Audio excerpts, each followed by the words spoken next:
Today we're going to learn about the worst game I ever played and what I learned from it. Let's get started.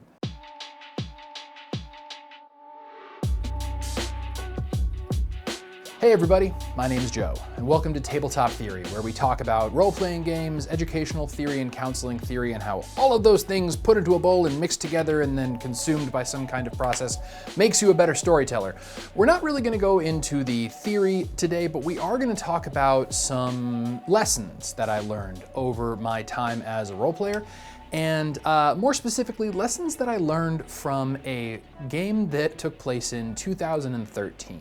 I don't like to speak negatively about people or different play styles because each group is different. Everybody has their own play style, and different GMs have different things that they like, and different players have different things that they prefer, and that's not a bad thing. I don't want to judge that. I'm not here to judge that, nor do I think it's a good way for people to spend their energy to judge other people for how they play games. It's a waste of time. That being said, there are some things about this particular game that took place back in 2013 that raised some considerable red flags. So I'm going to go through those today, and every time one pops up, I'm gonna put it somewhere here on the screen, probably right over there. There were some things about this game that raised some considerable red flags for me and caused me to leave after only 2 sessions with this particular group.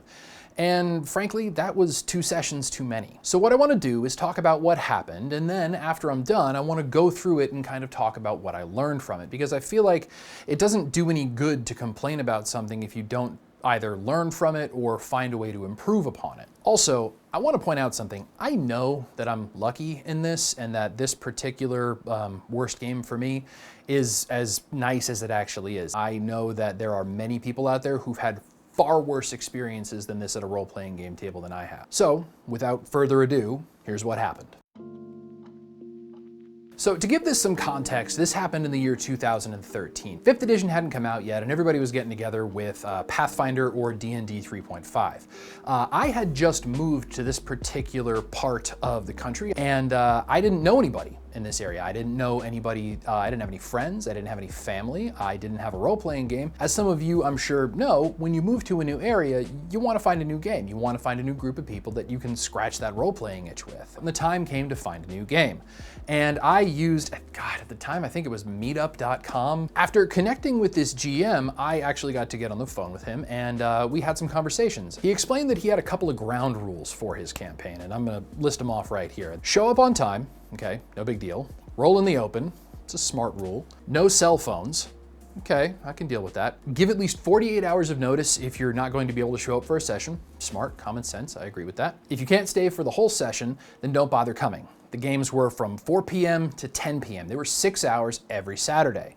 Then, if you miss more than 2 sessions, you're kicked out. Okay, great, you got it, Chief. That was a big commitment, but I'm in. Judging from the rules, I figured that this was probably a game with other adults who took the game really seriously, and I'd been playing long enough to recognize some of the parts of those rules to basically say they'd dealt with flaky players, they weren't interested in that, they wanted to make sure that when people came, they wanted to stay for the whole time. I also asked him what his games are normally like to try to get a feel that this was the type of game I wanted to be involved in, and he told me 50-50 split. I make that very clear for all my players. If you're interested in combat and role-playing, this is the game for you. And then I kind of asked the normal question if you're playing Pathfinder or D&D that a lot of people ask. What are the other players playing? How many are there? What kind of characters would be best to sort of achieve a good balance with the rest of the party?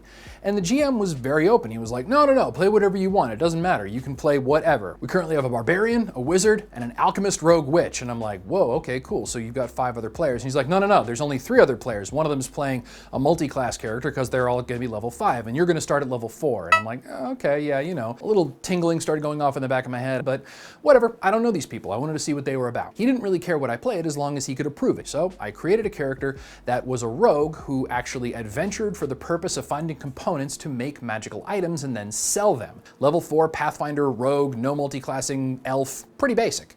And he looked at it, he's like, yes, this is great. He contacted me back, said, I approve of this, your character's fine. Let's go. I also just wanted to confirm again, I'm like, hey, I know that you said one of your players is playing a multi-classed rogue, is that cool? And he's like, yeah, sure, don't worry about it. So I show up for the first game and I show up a little early. I meet the GM GM face to face, and I'd never met anybody else here before. And pro tip, if you're going to a new person's home by yourself and you don't know anybody in the area, let someone know where you're going, because it can potentially lead to some really creepy things happening. Nothing bad happened here, but I just, you know, for safety. The rest of the players arrived, and for references, I'm just gonna use a couple of nicknames to protect their privacy. We have Beard and Ponytail. They showed up, and I met them. They were pretty cool. The thing that kind of threw me though when I first met them was like, oh, hey, who are you? We didn't expect to see somebody else here. The GM hadn't told them that I was going to be joining the party. He hadn't communicated that to the other players. But, you know, Beard and Ponytail were pretty cool about it. They thought that it was nice to meet me. They wanted to know about my character, where I was from, how long I'd been playing, what my familiarity with the system was. Kind of the typical getting to know you RPG questions, right? You know, easy peasy. A few minutes later, the final player arrived. I'm gonna call him Baseball Cap. And Baseball Cap, I'll never forget this, the first thing he says to me when he walks into the room, who the f is this? And the GM explains that he asked me to join the group. It's no big deal. Baseball Cap gets a little huffy, and then he asks, well, what's he playing? I'm playing a rogue. And Baseball Cap proceeds to go off on probably a 5-minute tirade. I'm the rogue in this party. That's my job. You're letting him come in here and take over my character. He didn't really say exactly those words, but the emphasis was pretty much the same. So he and the GM get into another argument, and it's basically about me, the fact that I'm there, the fact that the GM didn't tell anybody that I was actually going to be there this weekend. So Baseball Cap finishes his argument with the GM, turns to me and says, stay in your lane. Okay, whatever the hell that means. So I'm trying to be nice at this point. I'm trying to make inroads, like I said, into the RPG community. I was trying to meet new people in this area, so should I have left at that point? Probably, yeah. Did I? No. So, time comes to start play. First thing that happens is the GM starts to read some flavor text, and I'm like, great, setting the scene, let's see what happens. 10 minutes later, still reading. 20 minutes later, still reading. 25 minutes later, I know, I looked at my watch, I remember this very specifically, the GM actually lets us start playing. I'm introduced to the party in-game, characters kind of get together. This local lord has been hiring the party so far to go accomplish feats around the kingdom, and Baseball Cap, at this point that now that we're actually playing, is still needling the GM about, well, I don't really see why we need a second rogue.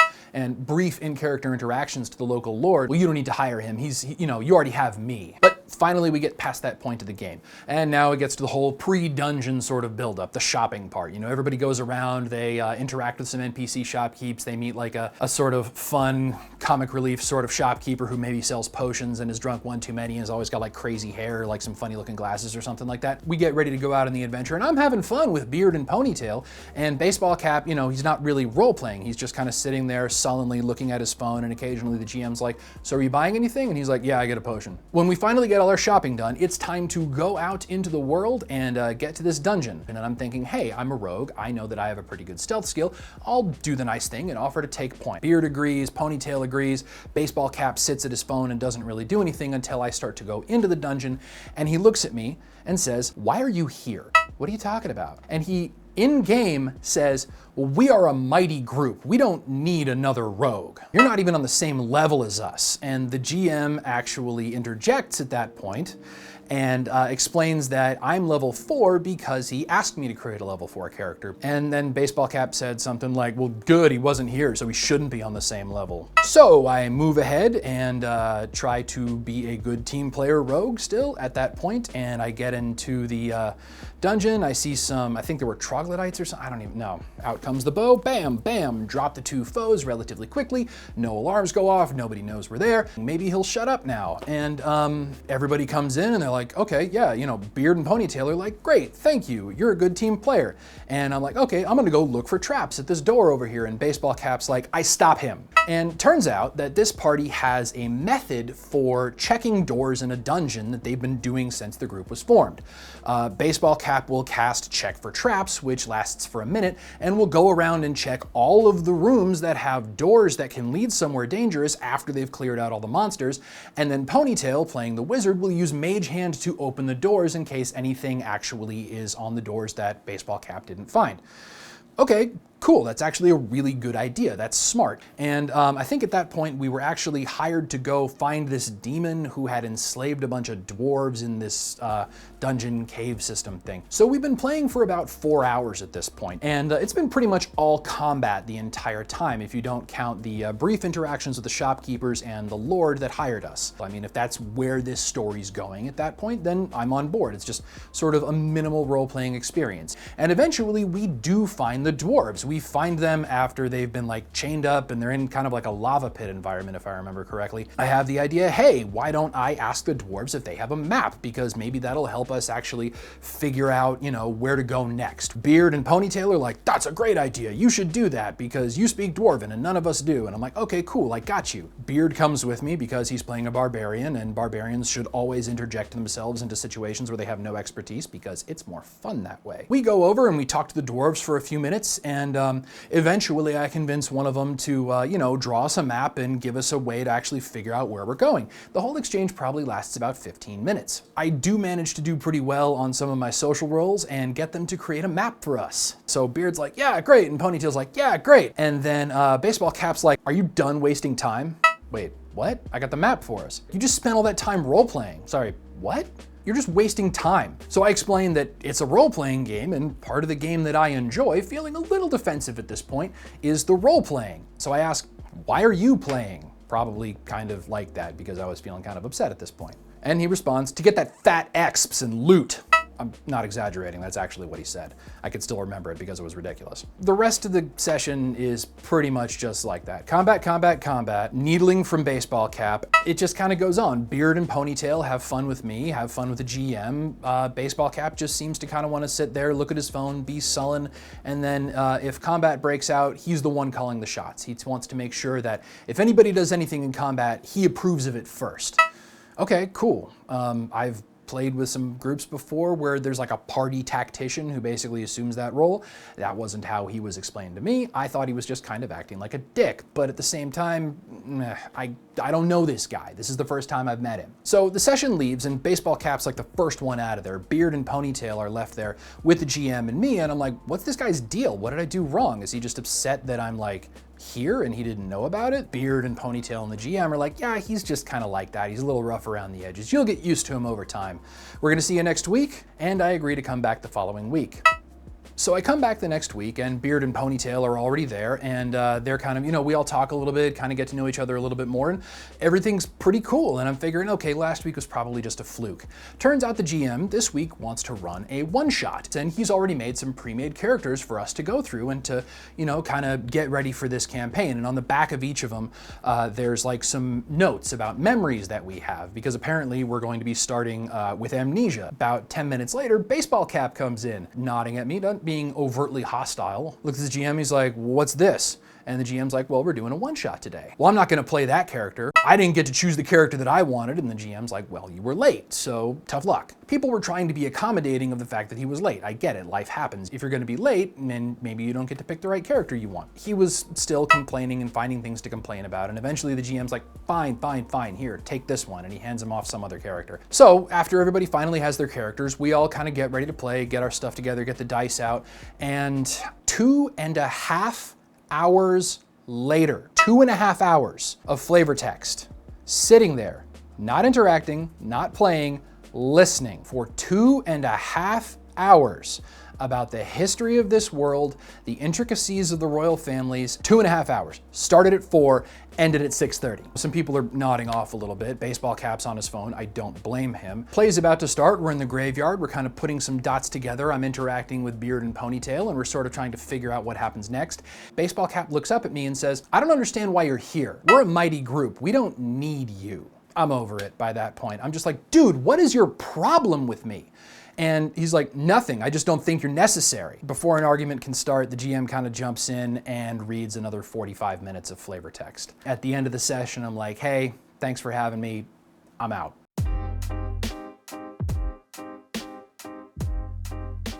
So if you made it through all of that and you're still with me at this point, let's do a little bit of a post-mortem. The first big thing that really stuck out to me is kind of obvious. The GM didn't tell anybody I was gonna be there. He didn't let any of the other players know that I was gonna be a part of that table. So if you're a GM, Talking to your players is vital, especially when it comes time to bring a new player into the table. Playing a role-playing game has the potential to create a really tight-knit group of people, a really good network of friends that last for a very long time.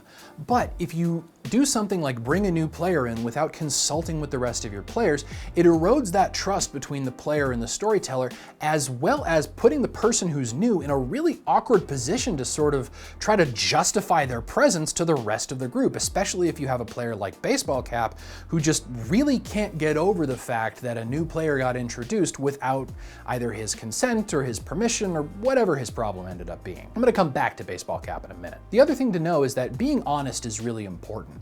I asked the GM what his ratio of roleplay to combat actually was. He told me 50-50, and that wasn't the case. It was pretty much all combat the entire time, if you don't count all of the flavor text. If you're gonna tell somebody that my games are 50-50, always gonna be that way, you gotta be honest. If you know that the session that you're about to run coming up is mostly combat or mostly role-playing, tell your players. Or better yet, tell the new player who's about to come in and sit down what to expect. Because if you don't do that, then you end up with a situation where inflated expectations occur or maybe people aren't prepared. I'll be the first to admit, my games tend to flex each way. Some sessions are super combat heavy, some sessions are super roleplay heavy. If this particular GM thought it was a good idea not to tell people what his plans were or not to tell people how he ran his game, who does that benefit? Does that benefit him as the GM? Does it benefit the players? Or does it benefit nobody at all because nobody knows what to expect and not in that good, oh, I'm surprised, it's been a mystery. It's a little bit disingenuous and honestly kind of manipulative. So let's talk about the flavor text, because that probably more than a lot of other things, except for Baseball Cap, stuck out in my mind as something that I really took a lot of lesson from. Because that amount of flavor text, and I know it sounds hyperbolic that he was reading for 2.5 hours, but I swear to you, 2.5 hours. I get it. If you want to prepare for your game and develop a rich, interesting world, yes, I am about that and I support you. But don't read it for 2.5 hours without letting your players actually do anything in the game. There's something that I like to call the watch test, and it doesn't necessarily apply to a wristwatch, although I just gestured to one that's not there.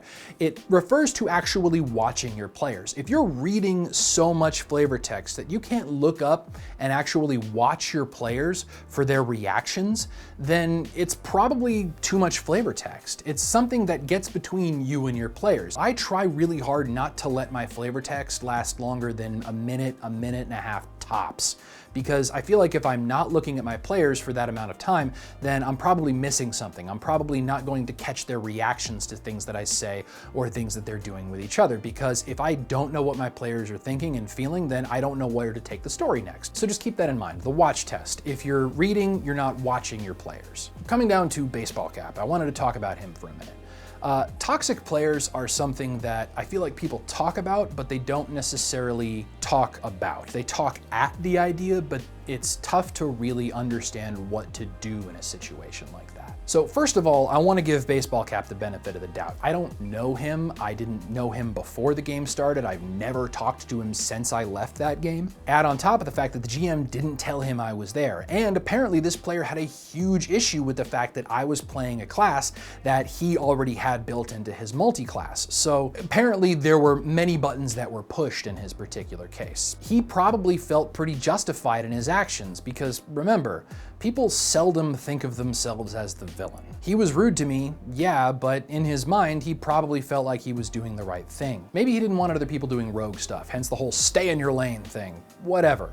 The point is, role-playing games are a collaborative storytelling process. If he wants to be the main character of his story, then maybe playing with a group, or that group, or maybe me just being a part of that group wasn't gonna do it for him. But the other thing is, if a player can't accept anyone else getting the spotlight, then that kind of gets pretty hard into that whole toxic player territory, and it's the responsibility of the GM to step in and actually intervene on the other player's behalf, because unless you're dealing with a very specified type of story where everybody understands that there's one character who's the main character and everybody else is sort of the supporting ancillary characters, it's assumed that all of the characters are equal in the eyes of the GM. everybody's gonna get their moment. But if you have a player that basically stops everybody and does the whole thing, I stop them, what are you doing? Who are you trying to benefit? Because it's probably not the other players and it's probably not the GM. So if you find yourself doing the whole I stop them thing, and it's not to stop somebody from like falling off a cliff or killing their character, think about why you do that. Are you trying to benefit those players, or are you trying to take advantage of some of the glory that they might be taking? The other thing he did that really got on my nerves is he questioned why I was there. Not just in the initial phase where he's like, who's this? Or more accurately, who the f are you? Don't do this. If you're surprised that a new player is there, then be surprised, ask for an explanation like Beard and Ponytail did, but at the same time, don't be a jerk about it. There's really no reason for that. If you're trying to get some information, there's better, more productive ways to go about doing it other than cursing out a complete stranger. The other thing about toxic players is that you, as a non-toxic player, can try your best to try to understand their point of view, try to see things from where they're at and try to let them know where you're at. It's not your job to change them. It's not your job to explain why you're there. You're there to have fun as another player. If they're gonna be a jerk about it, it's not on you to try to fix that. I've dealt with toxic players in the past, and I still do today periodically, but here's the thing. A really toxic player doesn't take accountability for their actions. They don't take responsibility for the things that they do that might be hurtful to other players or that might be completely disruptive to the entire game. Every situation's different. Every toxic player is a little bit different, and I can't tell you what to do if you have a toxic player in your group, but I'll tell you what not to do. Don't ignore it. Don't let it slide. If you're a GM and you have a toxic player in your group, don't let it go, because you can't address a problem if you're not working on it. If a toxic player feels like they're completely justified in everything that they're doing, then chances are they're going to continue that behavior until somebody intervenes. And if you do intervene and they continue the behavior or escalate the behavior, then chances are it's time to ask them to find somewhere else to play, because in my opinion, no game is good enough to be worth supporting a toxic player staying there long after they've worn out their welcome. That being said, have some understanding. People are complex and nobody should be boiled down to a 6-hour interaction once a week. If you meet somebody on the street, chances are they have a whole lot of stuff going on that you don't know about. And maybe that was the case for Baseball Cap. Maybe he had just had a really bad day.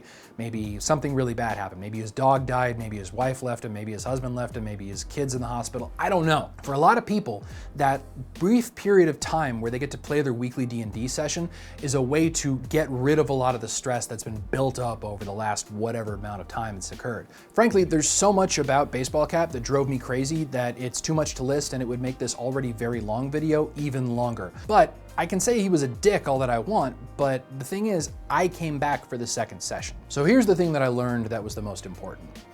I saw all these red flags, and I still came back for the second session. I should not have done that. In fact, I probably shouldn't have stayed for the entire first session. You don't need to stay in a game that has toxic players and isn't fun. That's not something that's worth your time, nor is it something that I recommend that anybody does. If you feel like you're involved in a game that just makes your week worse, then you may want to reconsider if that's a game that you want to continue playing in. I came back for the same reason that a lot of people stay in those role-playing games that are toxic to them and kind of act as a stress-inducing time suck for their life. I was afraid. And fear is a big reason, in my opinion, that a lot of people stay in games that really aren't fun for them, because they're afraid that if they leave that game, they're not going to be able to find another one. And that is a perfectly reasonable thing to be afraid of.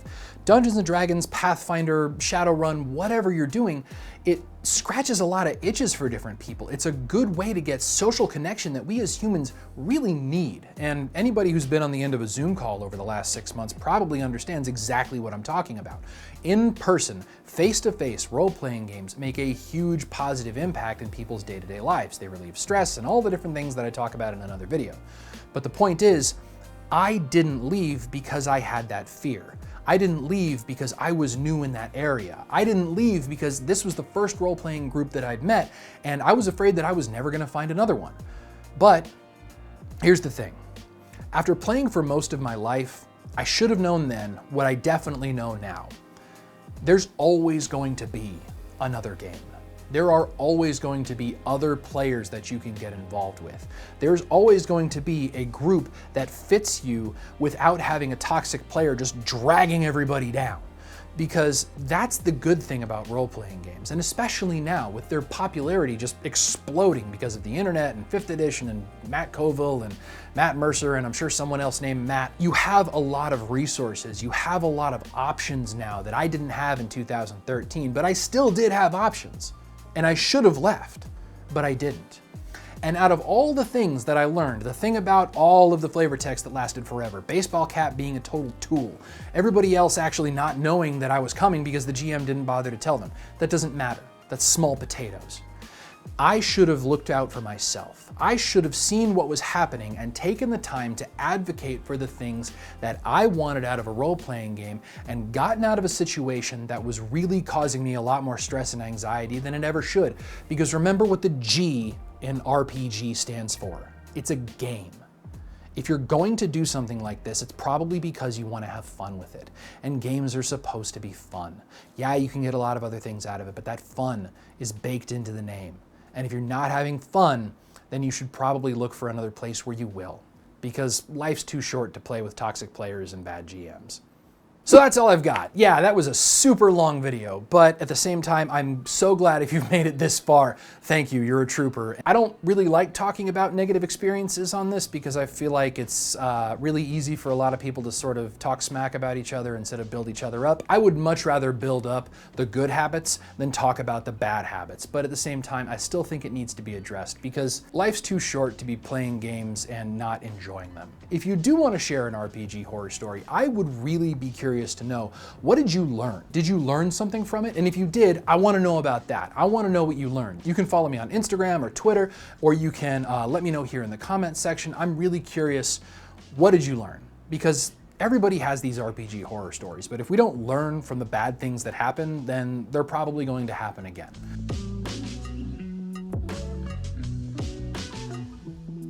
Nightmares are a thing that happen, and I used to get them all the time, and in fact I still do periodically. They suck. Nobody enjoys having nightmares. They're awful and they're disruptive to sleep. But I did want to share kind of an interesting tip that a few years ago I started using, and it's actually helped me be able to get back to sleep, because nothing's worse than waking up in the middle of the night from a nightmare and not being able to actually go back to sleep. I know what it's like to be able to blink and see the thing that woke you up in the first place. One common nightmare theme that I've heard quite a bit about is the idea of being stalked by some kind of horror movie creature, like Jason from the Friday the 13th movies or the girl from The Ring. This came from a friend of mine who had a similar issue. He said that what he did was he envisioned the scary creature washing their car, or dancing, or basically cooking dinner. Some kind of benign activity that completely removes all the threat from the situation. And it sounds goofy, but just taking all the threat out of a bad situation when you have a nightmare from some kind of creepy fantasy creature out of a horror movie, it can be helpful. Now, I know that sometimes nightmares are based on real events, but if you find yourself dealing with sort of that creepy fantasy horror movie creature nightmare, you might want to give that a try, because it helped me and it might be helpful to you. I'm a wuss. Horror movies scare the hell out of me, and my wife thinks it's hilarious. And either way, maybe it's helpful. Thank you so much for watching. Take care, be kind, and have fun adventuring.